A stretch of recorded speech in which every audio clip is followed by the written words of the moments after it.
Welcome to Sexology, a podcast that untangles the science of sex and pleasure. And now, with this week's episode, your host, clinical psychologist, Dr. Nazanin Moali. Hey everyone, thanks for listening to Sexology. Whether you guys are here listening for the first time or you're coming back, I appreciate your time. And as always, I want to focus on a topic that you guys express interest in. I was looking at my statistic from about the podcast that's been downloaded the most, and I realized you guys are really interested to learn more about improving your sexual relationship. That's why that we're going to talk today about tips to improve your sex life and how to enjoy more fulfilling sex. It's absolutely my pleasure to have a sex therapist and licensed mental health counselor, Mrs. Jessa Zimmerman, in our show. Mrs. Zimmerman works in private in downtown Seattle and specializes in working with couples struggling with issues of sex and intimacy. Jessa earned a master's in psychology from Elias Graduate College of Saybrook University, working through a program that emphasized family system theory and experiential learning. Upon completion of that degree, she earned a certificate in sex therapy from University of Michigan. Combining those credentials with many hours of supervision and client work, she earned her certification as a sex therapist through the American Association of Sex Educators, Counselors, and Therapists, ASAC. She had pursued advanced training in approaches to couples therapy, including crucible couple therapy and emotionally focused couple therapy. Jessa has developed an online quiz that helps couples get a sense of the health of their relationship across several parameters.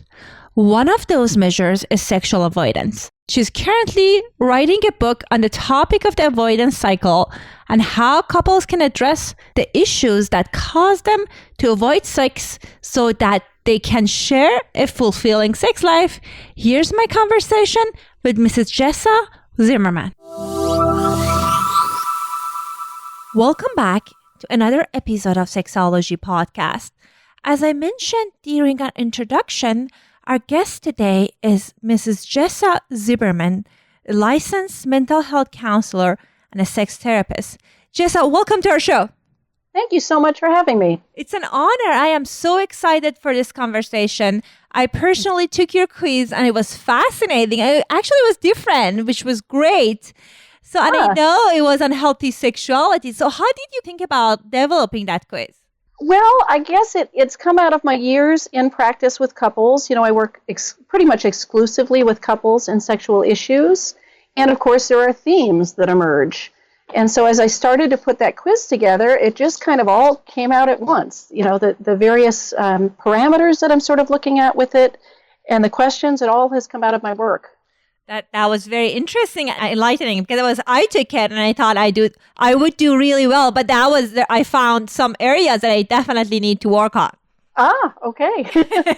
So I was curious. So based on your experience, I wanted to hear that what are some of the tenets of healthy sexualities that you see with couples? Yeah, and I was thinking about that question, and it's of course a big question you could answer an awful lot of ways. But the way I've been thinking about lately is sort of the way I've designed the quiz. I had 5 basic areas that I feel like people consistently, at least the ones coming into therapy, are having trouble with, different ones. So, for instance, one of the tenets is, of a healthy sexuality is engagement with it, being able to talk to your partner and stay actively involved and communicative and working to change it or improve it and tend to it. Versus avoidance, which is, of course, what a lot of people are doing. Another one is being positive and supportive instead of negative or hostile. One of the measures was the ability to be present in the experience with your partner instead of sort of distracted, or absent. One was being able to access desire, to have sex with your partner and desire to engage as opposed to boredom or lack of desire. And then the last one was the ability to put attention or priority into your sex life, and take care of it instead of sort of neglect or complacency. That is such an important point because I feel that as many of us experience, when you are in a long-term relationship, sometimes sex become a less of a priority, it can be normal from time to time. But if you keep pushing it back, then that's going to be really hard to expect to have as healthy sex life as you used to have. And you were talking about being engaged during the sex.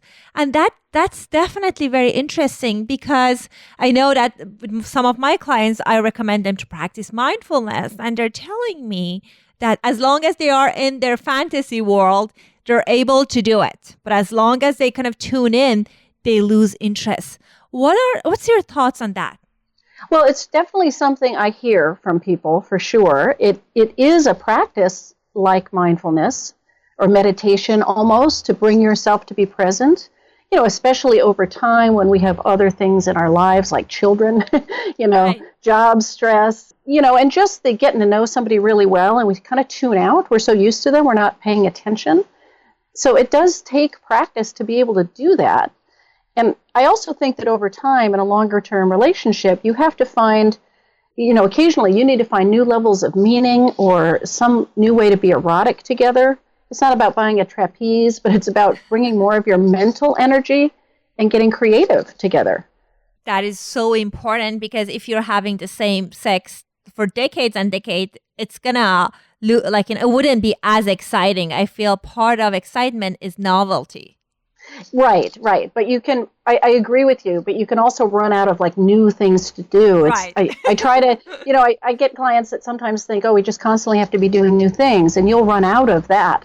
Some of the novelty is about that sort of deeper meaning or sense of connection, or revealing more of yourself intimately with a partner. So it's not always about some new wild position or a toy right. or something like that. But how do you keep it really interesting and engaging as you go forward over decades?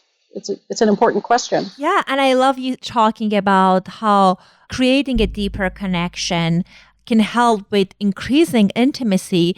And the other thing I hear, and I bet you hear it a lot, that when people feel like they're really connected in their emotional level, they cannot see their partner kind of as a sexual partner. Then they say he or she becomes my sister, my family. So right. They lose that fire. Yeah, so it's like at the same time that you're getting a deeper connection, you have to maintain surprise with each other. None of us are the same person we were when we got married or got together 10 years ago. So trying to keep an open mind to each other and allow the person to be new and to develop. And I guess for each of us to continue to grow as people so that we can surprise our partners. That's part of the work of life, I think, is keeping ourselves changing. Absolutely. And the other thing that I see in long-term relationships is that another issue is sometimes people develop sexual dysfunctions. I hear that many women I work with, they got sex become painful for one point or another, and they never talked about it. I know one of the things that you talk about in your blogs and vlogs and the quiz is how unresolved sexual problem hang over some of people's sex life. How do you recommend people approaching that? Well, you're right. If there has been sexual dysfunction, for sure, but there's all kinds of things that can hang over a sex life. And a lot of people that I see have not talked about it. So that's a huge stumbling block, because until you can start to have the conversation with your partner, it's like sex is loaded. I have clients describe it as like a test. Every time they go to have sex, it feels like a test that they fail. Right. And so if that's how sex feels, of course they're not having it very often, right? It's so stressful and there's so much at stake. So people start to avoid it. And the first step is to figure out, what are you avoiding? What's really happening? And then starting to open that conversation with your partner. And I know it's scary for people, but that's where it's got to start.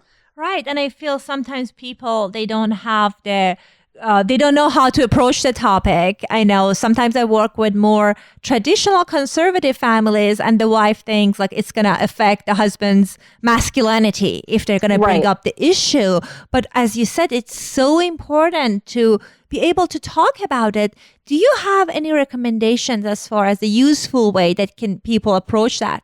Well, I guess, I'm thinking of so many different situations at one time. I recommend approaching it, somewhat gently, but directly, and trying to own your own feelings, certainly not blaming your partner, and trying to invite them into a conversation as allies and collaborators, and like, this is important for both of us, because I can almost guarantee you that the other partner knows there's a problem too. They may not know that sex is painful, but they know that sex has gone down, that there's some avoidance. There's sort of the elephant in the room that they both are aware of. So it takes breaking that ice and just starting the conversation, and the other person likely is going to realize, you're right, we've been struggling with something for a while. That is so funny that you just mentioned that the partner probably knows. Last week, I had this conversation with one of my clients. He was coming in because he's thinking like the sexual relationship is not good. He has issues around attraction. So we've been working on this. And I recommended him to read Esther Perel book, Mating in Captivity. Right. And he kept saying that, my partner, she has no idea. And he came next session and said, you know what? I found the book in her purse as well. I was like, okay, see? she's noticing it. Yeah, it's, we are meant to read each other as animals. I mean, it's built into our brain that we can, we read body language and tone of voice, and really there's no surprises here. Both people are participating in something, and they both know there's a problem. They may not know exactly what's happening, but they've got a pretty good idea. So I think that sometimes that conversation doesn't go well at first, but a lot of times I think the other partner is relieved that somebody had the courage to bring it up. Absolutely, because then from that place you're going to have options and you know how to address it versus something that you both are suffering and you don't know how to approach it. Right. Because it's certainly not getting better if you aren't talking about it. Absolutely. And the other area that you were talking about it in the quiz, I thought was like very relevant to many of our listeners and also my clients, is about sexual avoidance. So what are some of the factors that contribute to that? Well, it's a little hard to generalize, but I think basically people think sex should be one way and it isn't. So somehow it's not meeting their expectations. So then they think something's wrong, and that starts to feed the avoidance. So whether it's, we should want sex more or I should want sex more, whether it's a desire issue, whether it's about, unrealistic expectations about sex in general, which happens a lot, whether there's relationship issues that are happening or performance issues, sexual dysfunction. Whatever is happening, something feels broken. And that causes people to start, some people to start avoiding sex because they don't know how to talk about those things. Yes, and you were talking about expectation and made me think about how, part of it's related to not having good sexual education. Because Absolutely. I know, many of my clients, they got the education from pornography, which is I'm not against pornography for if they're watching it for entertainment, but it's not sex education. So they see, okay, I cannot perform the same level, and they get disappointed. Yeah, I'm doing a lot of basic sort of sex ed, I guess, with clients, or, letting them know really realistic expectations, because not only, porn, I'm also not against it, but I make the point, it is entertainment. It's not sex. It's been scripted and it's been accentuated and it's been, they've done things to change what's happening. It's not even real. But they also get it just from TVs and movies, and they get it from their friends. I mean, these ideas that people have, they're crippling when they feel like this is how sex is supposed to go, and I can't do that. Right. And I think part of it also is big part of it is media, not, as you said, not necessarily pornography. We see all the articles say 5 ways to have 10 orgasm, some things that people are thinking, okay, what's wrong with me? Why I'm not able to do that? Well, yeah. And I mean, one of the biggest ones that comes up all the time is women, and men, who think that women should be able to orgasm through only vaginal penetration. Right. And it's less than a third of women that really can do that. But every TV and movie, every show and movie that you watch, that's what's happening. It just gets compounded and compounded. And so people, some people are just incredibly relieved when I tell them the statistics because they've been holding themselves to this other standard, which they can't meet. Absolutely. And I think the other part is people sometimes create meaning associated with sex that's not there. I'm thinking, my partner is not... she's not interested in me. That's why she's not having vaginal orgasm. Right.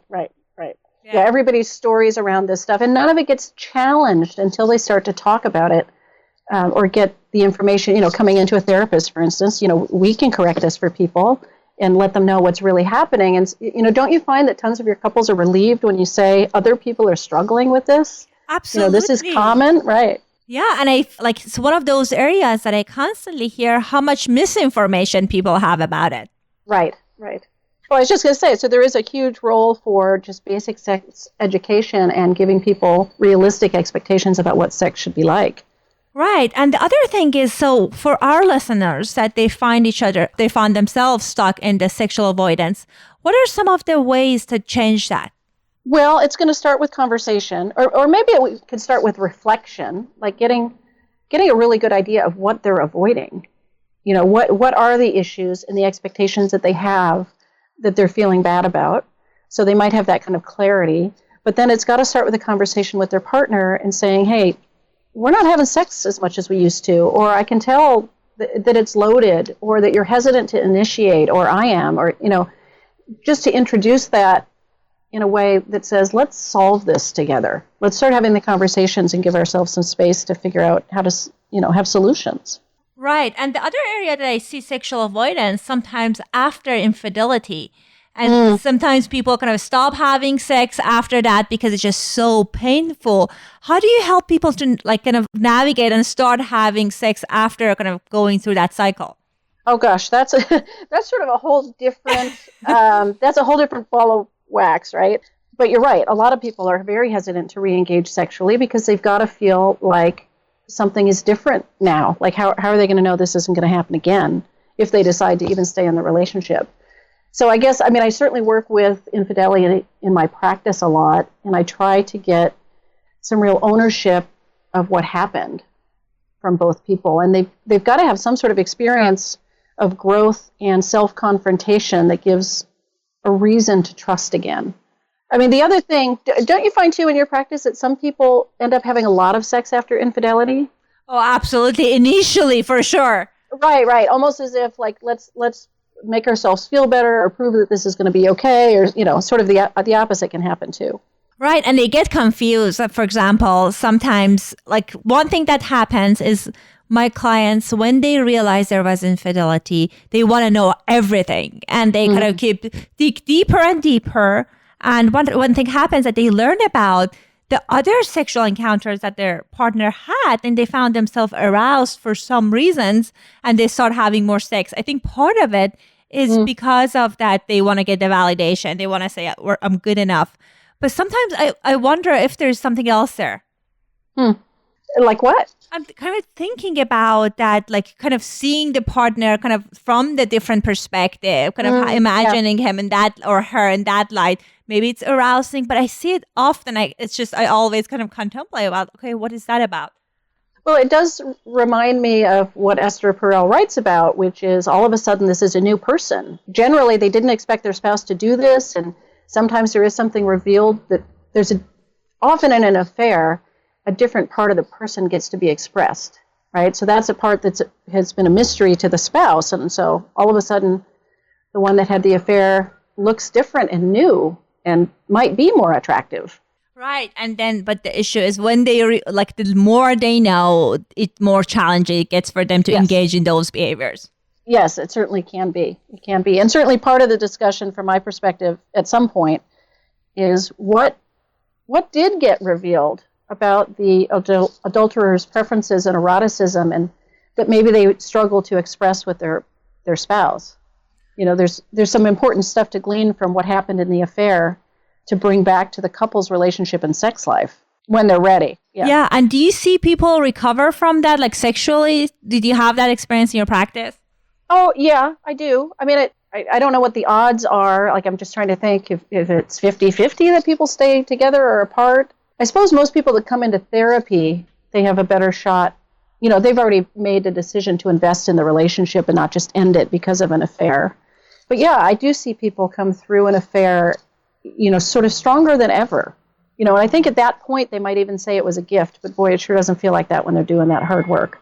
Absolutely. And I kind of reminds me of post-traumatic growth. That's, as you said, like some people are experiencing and they would learn about more about themselves. They're learning about their partner. So that can be very helpful, but it's definitely a challenging work. So I read, one of the things I read in your website and bio is like you were trained in EFT, emotion focused therapy. Right. Do you find that couples, like when they're expressing their emotions, they're more emotionally connected, their sex life gets better? Sometimes.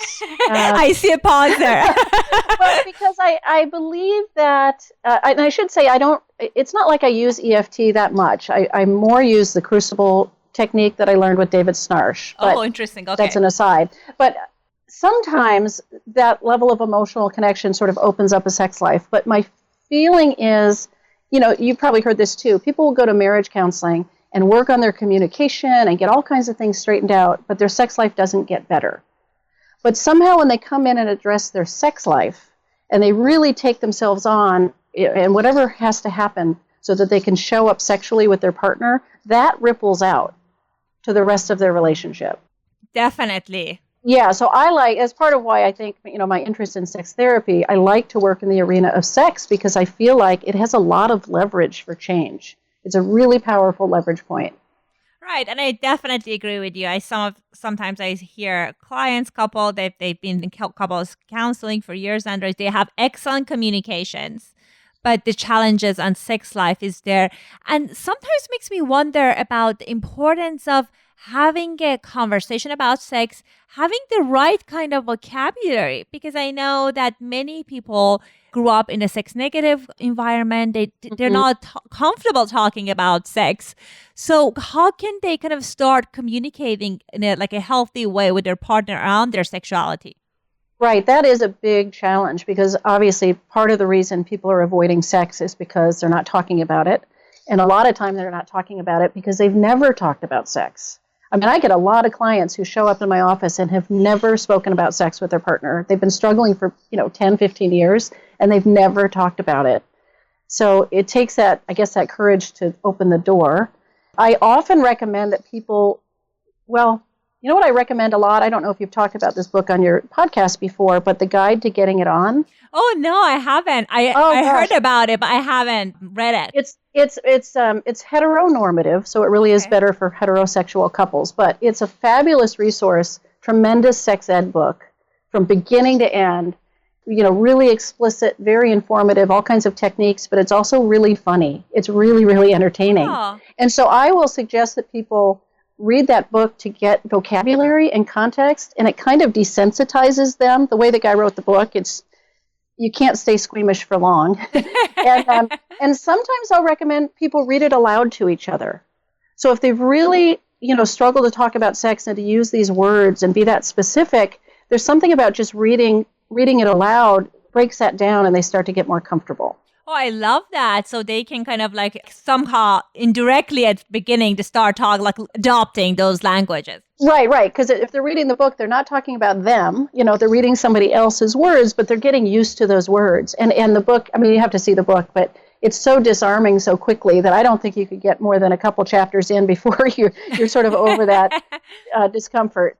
So I have found that very helpful for couples that have really never talked about sex. Right. And I think just even using a specific vocabulary. So I find that sometimes men and women, they use different languages around sexuality. And that can be one thing that the male says would make the woman could almost be a turn off. So it's interesting to see that. Right. And there is that sort of figuring out what language you're going to use for various body parts and actions. And that's part of what needs to come up between the couple. Everybody's sort of got their own way to refer to things. And as long as it works for them, that's fine. Absolutely. That makes sense. And as far as for the couples that they don't necessarily struggle with necessarily, I know it was a continuum, which was great with your quiz, but I'm thinking about if people want to kind of start developing healthy habits around their sexuality, what are some of the habits do you recommend people kind of engage in day-to-day basis? Let's see, day-to-day basis habits. Well, prioritizing some small amount of time daily to connect with each other. So sometimes I refer to that as sort of an anchor, Right. but whether it's 5 or 10 minutes over a cup of coffee in the morning or a glass of wine in the evening, or it's cuddling up in bed and talking, like it doesn't even have to be sexual, but how are they going to invest in their couple relationship on a daily basis? Trying to add some physical touch and affection on a daily basis, I think, is important. I often give people sort of a touching exercise, although I don't know if anybody would do it daily, but at least on somewhat of a regular basis to engage on purpose in a way that feels safe and without expectation. That's interesting. Is it similar to like sensate focus that you do, or is it different? It's a little bit similar to sensate focus. Gosh, if you took my quiz, you'll get it. It's part of the deliverables after you take the quiz. When you're on the mailing list, you get this exercise. It's something where I have people take turns being the giver and the receiver. I see. But the receiver's all in charge. Okay. So interesting. So they get to think about exactly what they want and only think about themselves. Like the giver has to take care of themselves and say no if they need to. And they need to give a lot of instruction. But there's no expectations that it needs to be sexual or it needs to be arousing or orgasmic. Like it's a practice in sort of letting go of any outcome and just being present. So that's something I give people, but generally they're not going to do that every day. It's only 20 minutes, but it's still, a bit. So. Right. And I find sometimes I don't use necessarily, I just learned the technique, but with sensate focus, and I tell them that it's not about, you shouldn't have expectation, and they get disappointed when the partner is not aroused. Right. And that's part of the work, right? That I think of it when I give this exercise, I tell people this is come out from under the bed. This is not a way, like a detour around your issues. It walks you right into the stuff that's in the way of your sex life. So that disappointment that your partner's not really into it, if that's part of what's happening in sex, that would happen in the exercise. Oh, wonderful reframing. That's so interesting. Yeah. Well, not that it makes people happy about it, but it helps a little bit. And then it's a matter of how do you work with that the next time you do the exercise? Now that's kind of like one of your demons or your monsters. So how are you going to take that apart and get it out of your way? It's very experiential, but it's also highly individual. They have to solve those problems. Right, and the only way to solve it is just like work on it and keep solve it. Right, and I tell, certainly another thing I say to clients all the time is we're not going to fix this sitting in here with you on the couch talking about it. We're going to get some insight, but basically it all happens experientially in between sessions. That is so true. Okay, great. Thank you so much. These are wonderful information. I think the quiz was great, and I bet it seems like you know a lot about this topic, and I want our listeners to connect with you. So what would be the best way? Well, my website is jessazimmerman.com. So that's a great place. I mean, that's certainly where the quiz is, where my blog posts and things like that can be found. And I've got a YouTube channel and a Facebook page and all that kind of thing, but you can link to it through the website. Absolutely. And I'll make sure I leave everything on the show notes so our listeners can check it out. Wonderful. Thank you so much. Thank you for your time. This was a pleasure. I enjoyed it. Thanks. Okay. Bye-bye. Bye-bye. Hey guys, I hope you found our conversation helpful and it gave you some ideas about how you can address the struggles you have in bedroom or the ways you can improve your sex life. If you try these techniques or many other techniques and none of your efforts seems to work, please don't give up hope. There's a huge difference between if you're trying to do it on your own or you're asking and getting professional help.